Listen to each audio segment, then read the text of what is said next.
They're teaching it in schools. They talk about it in the media all the time. Diversity and inclusion.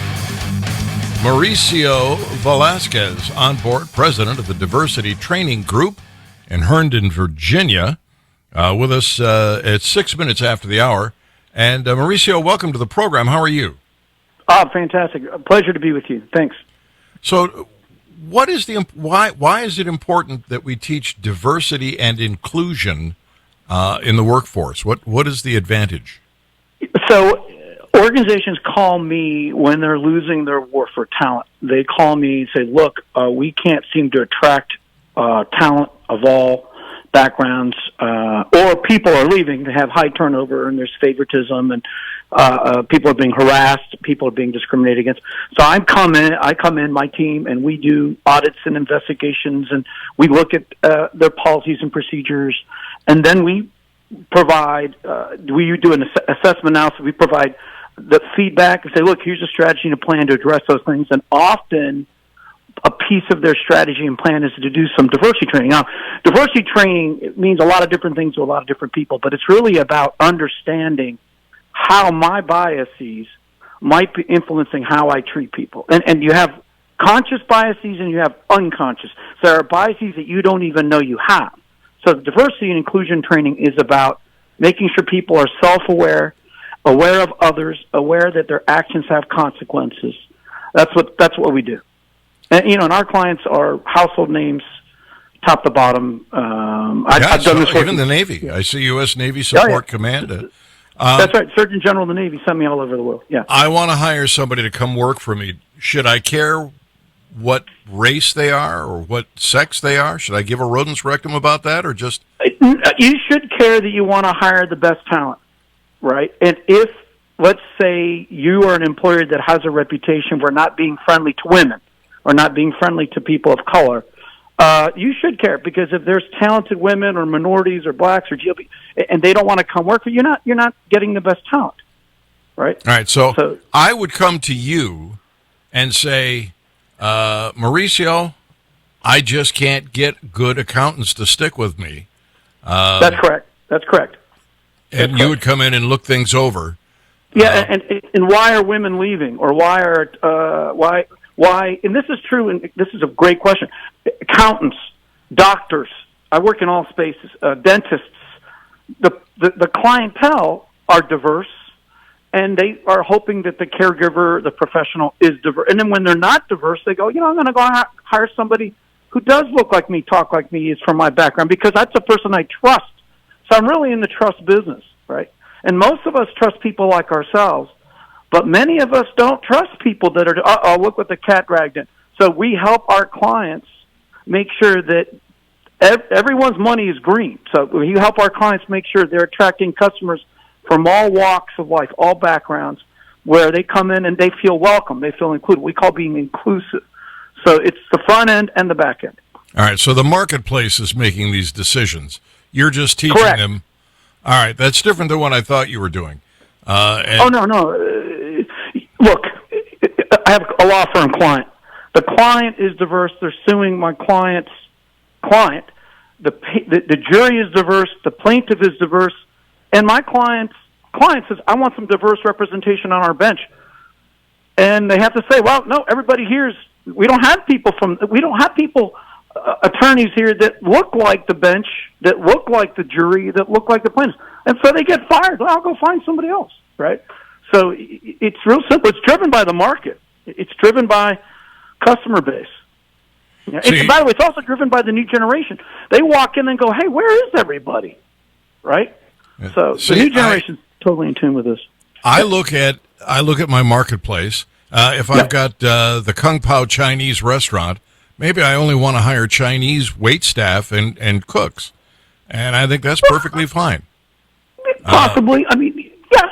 You definitely want some people in the kitchen from the particular ethnic region that's cooking the cuisine. I'm not saying non-Chinese couldn't do it, but you go to a restaurant, and if everybody looks like whatever they're selling, you're like, that must be good. Or you see the bus out front, and it's full of tourists from China.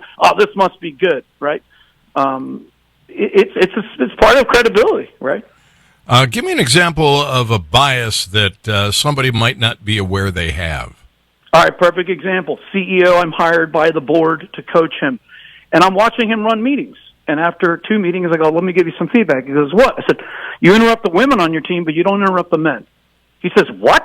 I said, you cut them off and you tell them where you think they're going. You're wrong 8 out of 10 times. Oh, and by the way, Bob in the call, you praised him for what he suggested. Sally, about 20 minutes earlier, had said the same thing. You didn't even hear her. He goes, what? I didn't know I do this.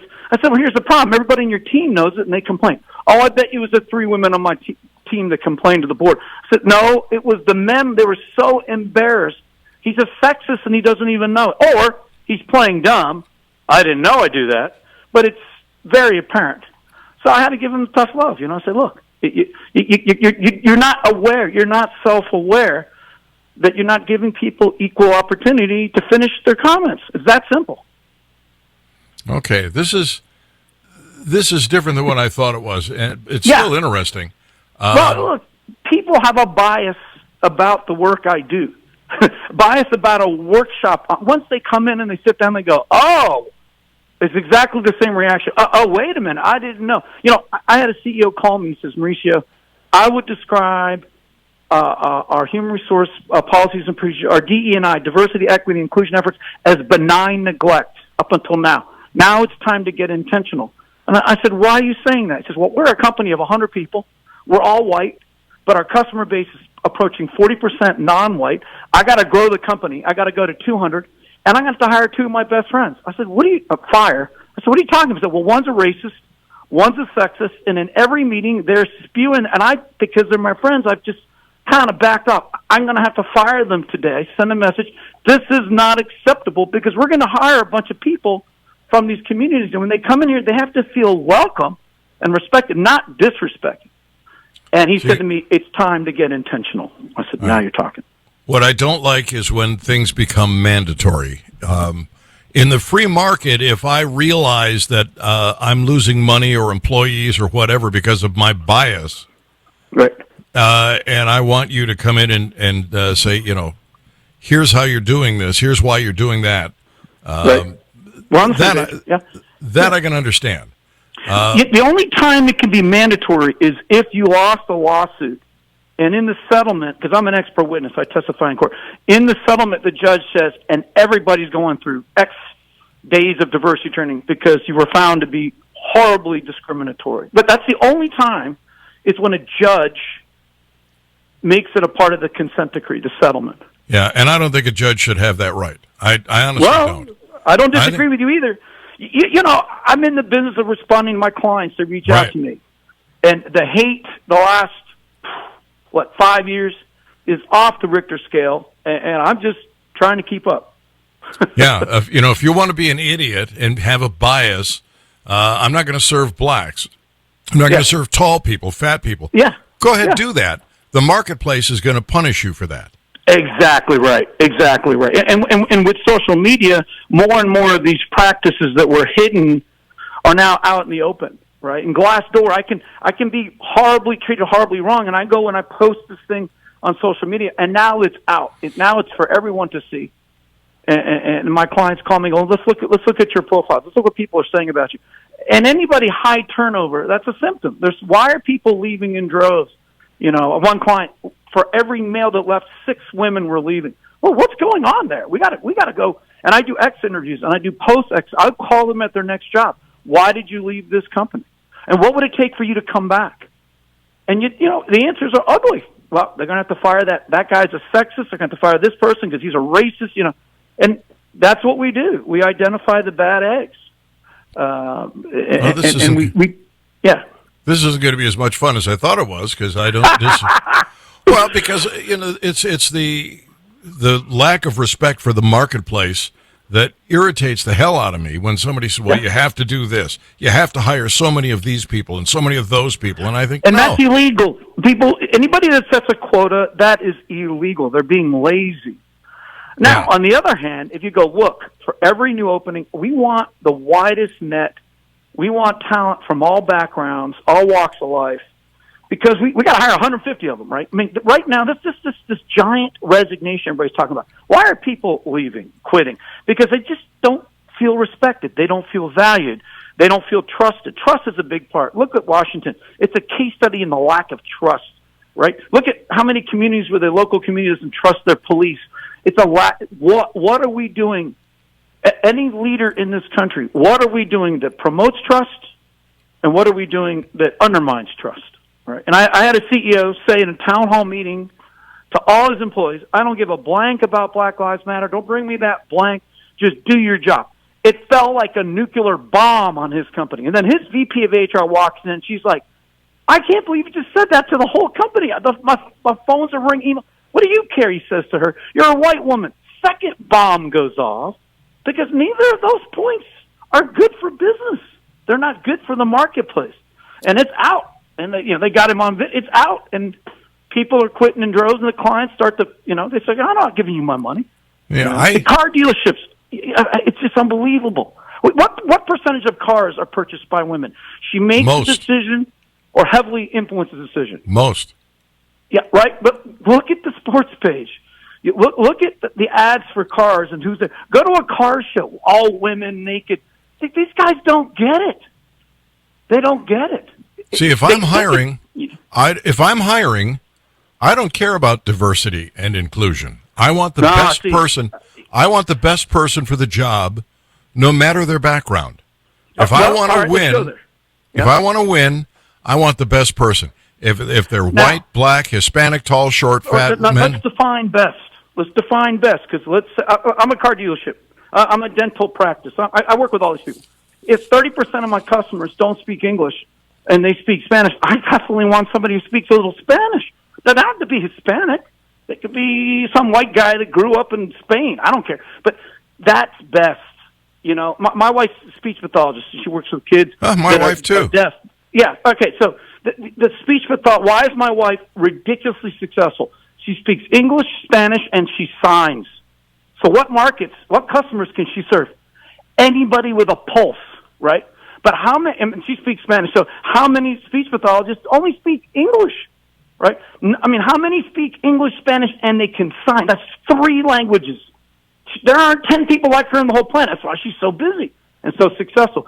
So best is an interesting question. If you're a car dealership and 20% of your customers are Indian, I might be looking for an Indian customer.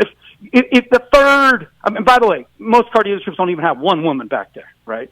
It's absurd. By the way, I work with Toyota Manufacturing. I work with car dealerships. They want a portfolio of salespeople to speak to make the portfolio of diverse customers walking feel welcome, feel comfortable. A good salesman can do that, no matter what their background. Right, they can. And I've worked. They may not be able to speak Spanish. Right, they may not. But if I'm looking for a salesman and I'm working, and I have a dealership that's in a Hispanic community, then my smart move is the best guy for the job, and that might be someone who speaks Spanish. But it's not. All right. Hang on a second, because I'm up against the clock. We'll be right back. You're listening to the USA Radio Daily.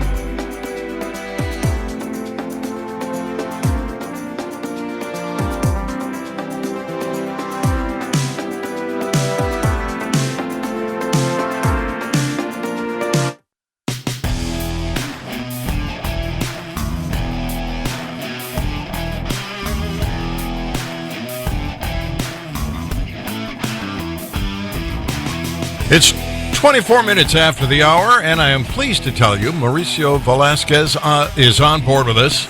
He's the president of the Diversity Training Group out of Herndon, Virginia. Somebody is listening to you right now on this program, and they're in California. Why would they contact you, or would they contact you? Would they? Is there a book that you'd like them to read, or just go to your website and learn something? Yeah, go to my website. Look, I've worked in every state but North Dakota. All right, and the Surgeon General sent me all over the world, so I've been to 70 countries. These issues exist everywhere, and it's all about understanding, are we, the employer, aware and doing something about it? Are we ignoring these issues? And to your point, then the marketplace disciplines this company, right? And so we get in there to go, look, here are the things you're doing right. Here are the things you're doing wrong in hiring, in promotions, in favoritism, and who gets overtime, who doesn't get overtime, and did this person slept their way to the top, and, all of that. We are involved in all of that. It's absurd. It really is absurd sometimes. Like, well, we're not having an affair. You stayed at the same hotel in the same room, and you're married to other people. And that's what you put in your expense report. I mean, look, these folks aren't smart people. They don't know how to hide their tracks. So we come in, company's about to merge with another company, and there's a scandal at the top, and they have to hold on the merger until they clean this mess up. And the guy's like, I'm going to have to fire my best friend, and I told him not to do this. It's always at the top. It's at the highest levels. And then from there it runs downhill. Yeah. So, and you are a University of Virginia BA in economics and psychology. Wow, That's my undergrad. Yeah. That is like a gazillion miles apart. I love economics, psychology. I'm lost. Think about it. Hate. If we don't understand hate, we get sued and lose. There's the economics. The psychology is: are we aware that we're doing this, or are we unaware? Right? Do we know we make certain people feel uncomfortable? Are we going to own it, and are we going to change the way we do things? Because status quo, keep doing the most horrible things we've always done and expect better results. It's madness. It's more about, what can we do differently to improve the workplace so our employees want to stay? Retention of talent, or what can we do to attract? Well, look at your keyboard. Do you know why the math is always on the right side of the keyboard? Because it was designed by a team of right-handed engineers. Now, that's a homogeneous team, not a diverse team. All right. Now look at your laptop. The mouse is in the middle. It used to be on the right, always on the right. Why was it moved to the middle or a little left? Because it was a left-handed engineer who said at Apple, this is ridiculous. 15-20% of the market are left-handed. Let's finally build a. But guess what? If you move the mouse to the middle, you use both hands and you're 44% more productive. So that's a company that valued the diversity of their talent. The phone. Do you know why the phone vibrates? Because the precursor to the phone was the pager. And on the design team designing the pager was a deaf individual. And he said, a diverse team. He said, I can't use this thing. I can't hear it. Make it vibrate. Now, how many of us use the vibrating characteristic of the page of the phone, and we're not deaf? See, diversity adds value. If you value the diversity of the people on your team, guess what? You make more money. You know this if you're a golfer. Left-handed golfers pay more for golf clubs. Left-handed scissors. This is diversity, valuing diversity. And guess what? You can charge more for it. I've never understood people who fight for homogeneity, no, you can't make me. I'm not going to make you. The market will make you. I love the market directing all of this. And as for the vibrator, I use it all the time, and sometimes I even use the vibrator on my phone when I can't actually hear it ring. Exactly. But that's a whole other story. All right.